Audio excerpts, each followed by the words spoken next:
Selamat datang di video presentasi kami mengenai klasifikasi penyakit jantung menggunakan teknologi machine learning. Dalam video ini, kami akan menunjukkan bagaimana kita bisa menggunakan data medis untuk memprediksi risiko seorang terhadap penyakit jantung, sebuah masalah kesehatan yang terus menjadi penyebab kematian utama di dunia. Sebelum itu, alangkah baiknya kita mengenalkan satu persatu anggota kelompok kami. Yang pertama, ada saya sendiri, Panji Kurniakbar. Yang kedua, ada Farah Marcelino. Eh, dia tidak datang dikarenakan sedang tidak enak badan, jadi tidak bisa mengikuti presentasi pada sesi kali ini. Dan yang ketiga, ada Ruud Jaki Bramdani. Dan yang keempat, ada Fadler Rizky Noverio. Dan yang terakhir, ada Muhammad Rehan Muntas. Untuk latar belakang, di sini penyakit jantung merupakan salah satu penyebab kematian terbesar di dunia. Setiap tahun, jutaan orang terdiagnosis dengan penyakit ini yang mengarah pada dampak besar bagi individu dan keluarga. Tak hanya itu, sistem kesehatan global pun mengalami beban berat akibat tingginya biaya perawatan. Namun, dengan kemajuan teknologi, khususnya dalam bidang machine learning, kita memiliki kesempatan untuk melakukan deteksi dini terhadap penyakit jantung. Deteksi dini ini sangat penting karena bisa mengurangi risiko komplikasi lebih lanjut dan meningkatkan kualitas hidup. Di sini bisa lihat ada masalah yang diselesaikan. Jadi masalah ini prediksi kemungkinan seseorang mengalami penyakit jantung. Terus yang kedua ada pentingnya masalah. Penyakit jantung adalah salah satu penyebab kematian utama di dunia. Dan yang terakhir ada dampak individu, keluarga, dan sistem kesehatan yang harus menangani masalah ini. Untuk tujuan proyek bisa dilanjutkan. Selanjutnya di sini ada tujuan proyek, yang dimana tujuan utama proyek ini adalah untuk mengembangkan model klasifikasi yang mampu memprediksi risiko penyakit jantung berdasarkan data klinis yang ada. Dengan model ini, diharapkan kita bisa memperoleh hasil yang akurasi tinggi, dapat diterapkan dalam sistem medis untuk membantu tenaga medis dalam mendiagnosis penyakit jantung lebih cepat dan tepat. Di sini juga kami ingin memastikan bahwa model ini tidak hanya efektif dalam teori, tapi juga dapat diaplikasikan dalam kehidupan nyata untuk penanganan medis yang lebih baik. Di sini Di ada sini ada model klasifikasinya, menciptakan model klasifikasi untuk memprediksi risiko penyakit jantung berdasarkan data klinisnya yang tadi. Yang kedua ada target akhir membangun model, sorry, membangun model yang memiliki akurasi tinggi untuk digunakan di sistem medis. Untuk data yang digunakan bisa dilanjutkan. selanjutnya di sini ada data yang digunakan. Untuk data yang digunakan sendiri di sini itu untuk membangun model, kami menggunakan dataset publik dari Kaggle, yaitu Heart Failure Clinical Records Dataset.csv. Dataset ini berisi informasi medis dari 98 pasien yang memiliki 12 fitur, termasuk variabel penting seperti tekanan darah, kadar kreatinin, usia, dan status diabetes. Nah, semua fitur ini sangat berhubungan dengan risiko penyakit jantung. Kenapa sih data ini penting? Nah, jadi kenapa itu karena data klinis ini yang kami gunakan itu untuk mencerminkan kondisi nyata pasien dan di mana juga memberikan gambaran mendalam tentang faktor-faktor uh, yang mungkin mempengaruhi kesehatan jantung seseorang.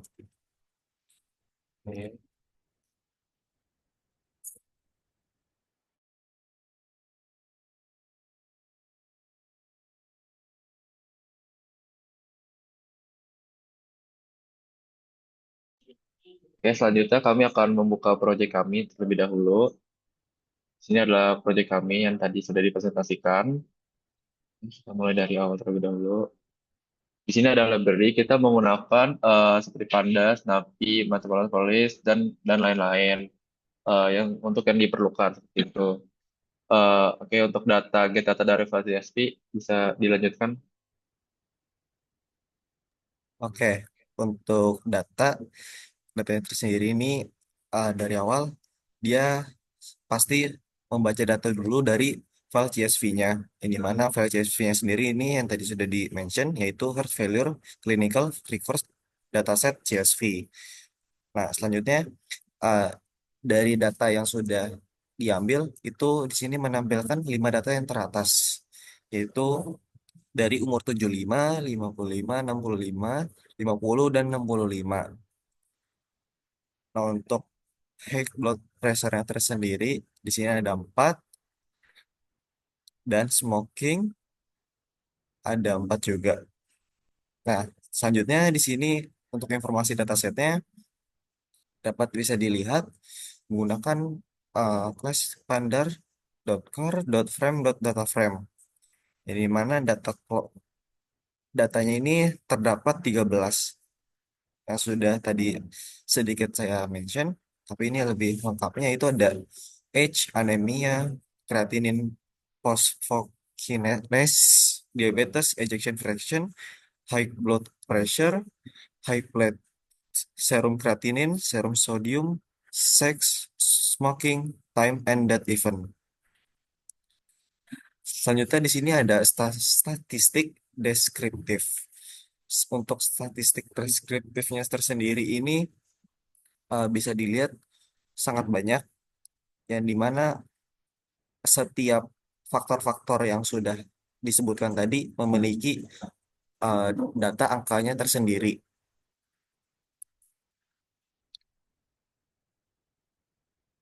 Selanjutnya di sini eh, ada kita memeriksa nilai yang hilang, yang dimana dapat dilihat jumlah nilai yang hilang dari semua aspek yang tadi sudah disebutkan itu tidak ada yang hilang. Oke, untuk selanjutnya ada EDA atau Exploratory Data Analysis. Bisa dilanjutkan?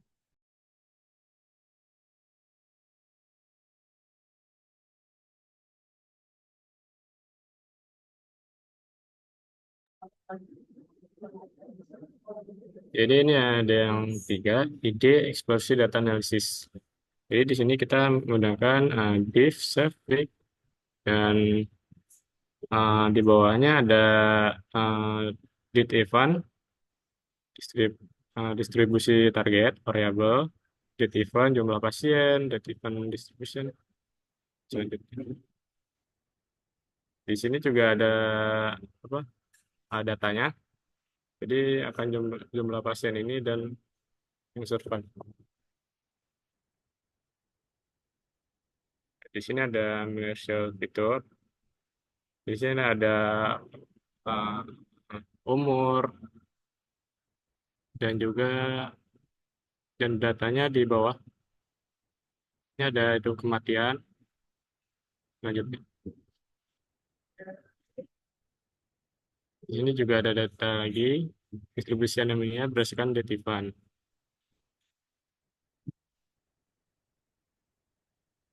Dan di sini ada box pilot age, box pilot creatine dan lainnya. Ini ada heat map durasi antar fitur. Bisa dilihat. Dan ini data-data rahasia H dengan serum sodium, dan ini sebelahnya rahasia ejection emission dan serum sodium. Oke, untuk selanjutnya adalah pre-processing yang akan dilanjutkan oleh teman saya.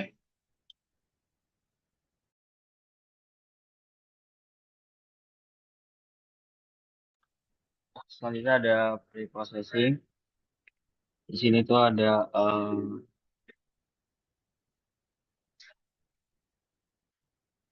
mengecek apakah perlu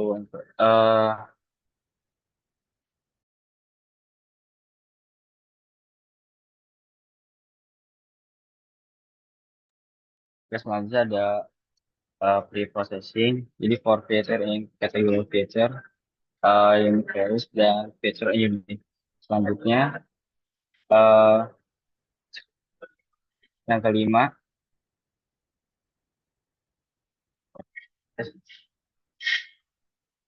eh, apakah ada drop dead event, lalu ada access one, ya dead event juga. Selanjutnya ada eh, experience shape, experience shape. Setelah itu standard spell, lalu experience copy, express copy, For feature in numerical feature,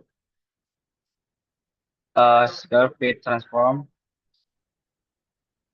dan yang terakhir untuk menyimpan scalar untuk digunakan nanti yaitu scalar.pkl, and scalar disimpan ke file scalar.pkl. Selanjutnya ada pembentukan model. Oke, untuk pembentukan model yang kelima adalah yang pertama ini untuk melakukan fungsi evaluasi model. Di sini menggunakan div evaluate model untuk mengevaluasi si prediksi ini, metrik ini, kasih classification report juga, confession matrix, error check curve, dan di sini ada menggunakan random forest model. Di sini menggunakan model ini untuk fitur important dari random forestnya juga. Nah, di sini hasil dari si random forest ini. Ada akurasi, precision-nya, recall, F1 score-nya, ada AUC-nya juga. Dan sini adalah hasil output si datanya dari si random forest ini. Ini juga ada hasil dari ROC curve-nya juga. Ini ada fitur important dari si random forest juga. Oke, yang kedua ada model si expose model ini.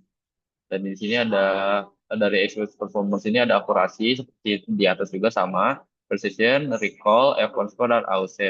Dan ada classification-nya juga.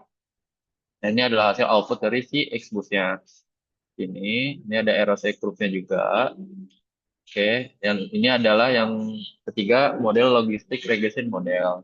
Di sini ada ininya, seperti yang tadi di atas juga, akurasi, precision recall, F1 score, dan AUC. Dan di sini adalah hasil output si data dari si logistik regression juga. Nah, di sini ada RLT curve-nya. Oke, di sini ada perbandingan model. Selanjutnya ada perbandingan model. Oke, di sini nomor 6 ada perbandingan model. Yang pertama uh, ada kelas-kelasnya sendiri, aspek-aspeknya seperti model, akurasi, precision, recall, F1 score, dan AUC. Selanjutnya di sini ada visualisasi perbandingan model menggunakan plt.figure dan juga menggunakan size-nya tersendiri. Selanjutnya di sini ada ROC curve untuk semua model. Tetap menggunakan coding plt.figure dan juga jangan lupa untuk size tersendiri. Selanjutnya di sini ada random forest, ada XGBoost, dan juga logistic regression. Nah, di sini terdapat data-data uh, perbandingan-perbandingan antara model dari tiga yang tadi sudah disebutkan, seperti yang bisa dilihat dari aspek akurasinya, precision, recall, F1 score, dan juga AUC. Nah, di sini juga ada untuk aspek dari ROC curve-nya tersendiri, ada uh, diagram garis untuk true positive rate-nya, yaitu meningkat ke atas sampai ke angka 1. Nah, di sini ada warna tersendiri ya. Oke, selanjutnya untuk simpan model. Di sini simpan model, yang pertama ada simpan random forest model, simpan XGBoost model, simpan logistic regression model. Nah, di antara ketiga itu kesimpulannya adalah em, menggunakan model-model yang terbaik untuk dari setiap ketiga masing-masing model tersebut. Selanjutnya di sini ada random forest model disimpan ke dalam random forest model.pkl. Setelah itu juga ada XGBoost, logistic regression model. Nah, untuk kesimpulan tersendiri dari ini adalah model terbaik berdasarkan F1 score adalah random forest dengan F1 score dengan skor 0,7059. Untuk analisis tersendiri yaitu menunjukkan bahwa beberapa faktor paling berpengaruh dalam prediksi kematian akibat gagal jantung adalah pertama ada waktu atau time, serum creatinine, ejection fraction, platelets, dan juga yang terakhir itu umur. Oke, mungkin segitu dari proyek kami. Kita lanjut ke PPT-nya. Ini adalah yang sudah dilihatkan tadi, contoh-contoh untuk tampilan datanya. Ini, oke, juga. Juga. juga.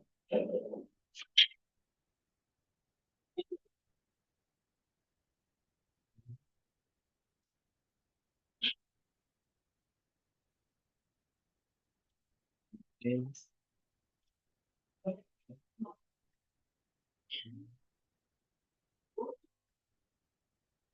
Oke, selanjutnya ada pra-pemrosesan data dan data processing. Di sini sebelumnya memulai perawatan model, kami melakukan beberapa langkah pemrosesan data. Langkah pertama adalah pembersihan data, termasuk menangani missing values dan outliers agar tidak mengganggu hasil analisis. Selanjutnya, kami melakukan normalisasi pada data numerik dan encoding pada data kategorikal. Kami juga membagi data menjadi dua bagian, 80% untuk pelatihan model dan 20% untuk pengujian model, agar model dapat diuji dan dievaluasi dengan data yang tidak pernah dilihat sebelumnya.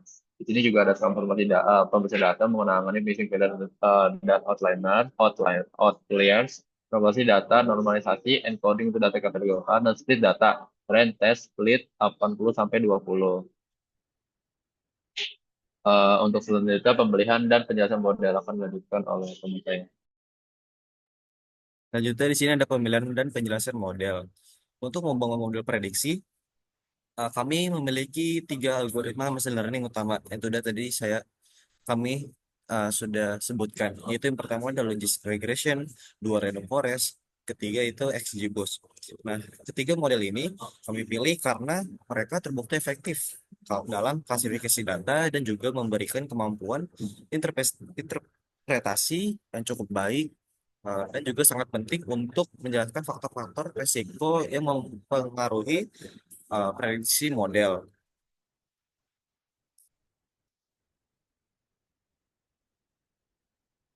Selanjutnya ada hasil pelatihan model yang akan dijelaskan oleh teman saya. Jadi hasil pelatihan model, setelah membuat model, kami mengevaluasi kinerja masing-masing model menggunakan beberapa metrik seperti akurasi, seberapa sering model kita benar, precision dan recall, mengukur beberapa baik model dalam kondisi yang positif, risiko penyakit, F1 score.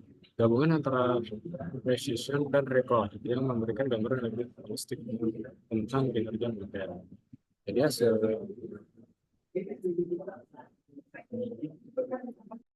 Oke, jadi dari hasil pelatihan model ini, metode evaluasinya adalah akurasi, precision, recall, dan evaluator. Dan untuk hasil dari evaluasi model ini adalah menggunakan tabel metrik evaluasi dan perbandingan antar model. Gitu. Terus selanjutnya adalah visualisasi dan interpretasi yang akan dilanjutkan oleh teman saya. Oke, selanjutnya ada visualisasi dan interpretasi. Jadi untuk memastikan bahwa hasil model dapat dimengerti dan diinterpretasikan dengan baik, kami menggunakan visualisasi berikut. Yang pertama itu ada confusion matrix untuk melihat bagaimana sih model mengklasifikasi data, dan selanjutnya ada ROC curve itu untuk memeriksa trade-off antara true positive rate and false positive rate. Dan yang terakhir itu ada feature importance untuk mengetahui faktor-faktor mana yang paling mempengaruhi prediksi model. Hasil visualisasi ini memberikan gambaran yang jelas mengenai bagaimana model bekerja dan seberapa besar akurasi yang tercapai. Oke, jadi untuk visualisasi dan interpretasi ini menggunakan coefficient metrik, ROC curve, fitur important, dan dari si hasil prediksi ini kita bandingkan dengan data-data yang aktual seperti itu. Terus selanjutnya adalah kesimpulan. Jadi di kesimpulan ini dari hasil yang kami peroleh, model kami berhasil memprediksi risiko penyakit jantung dengan akurasi yang sangat baik. Ini berarti bahwa teknologi machine learning dapat menjadi alat yang sangat berguna dalam deteksi dini penyakit jantung yang berpotensi menyelamatkan nyawa. Melalui deteksi ini, tenaga medis dapat memberikan penanganan lebih cepat dan lebih tepat pada gilirannya meningkatkan kualitas hidup pasien. Jadi dari si kesimpulan ini menggunakan model yang berhasil memprediksi risiko penyakit jantung dengan akurasi yang tinggi. Penyediaan informasi ini dapat membantu dalam pencegahan dan penanganan yang lebih dini. Seperti itu. Oke. Untuk kontribusi pengerjaan untuk saya sendiri ini adalah 100% dalam menyelesaikan model dan pembuatan presentasi juga. Dan untuk Fadlian, dia juga sama seperti saya, berkontribusi 100% dalam menyelesaikan model dan pembuatan presentasi. Untuk selanjutnya di sini adalah eh, untuk selanjutnya ada Rujak Wibramdani berkontribusi 100% dalam menyelesaikan model dan pembuatan presentasi juga. Dan untuk Farhan Masih juga sama berkontribusi 100% dalam penyelesaian model dan pembuatan presentasi. Eh, untuk Rehan Muntus juga sama berkontribusi 100% dalam penyelesaian model dan pembuatan presentasi. Oke, di sini untuk sumber datanya, kami mengucapkan terima kasih kepada Kaggle yang telah menyediakan dataset yang sangat berguna ini. Jika Anda tertarik untuk membaca lebih lanjut, Anda bisa mengakses dataset melalui yang ada di deskripsi, yang ada di link sumber data di sini. Oke. Jangan lupa untuk memberi like jika Anda merasa video ini bermanfaat dan subscribe untuk mendapatkan lebih baik informasi menarik lainnya. Terima kasih telah menonton. Semoga proyek ini dapat memberikan inspirasi dan manfaat bagi Anda semua. Sampai jumpa di video berikutnya.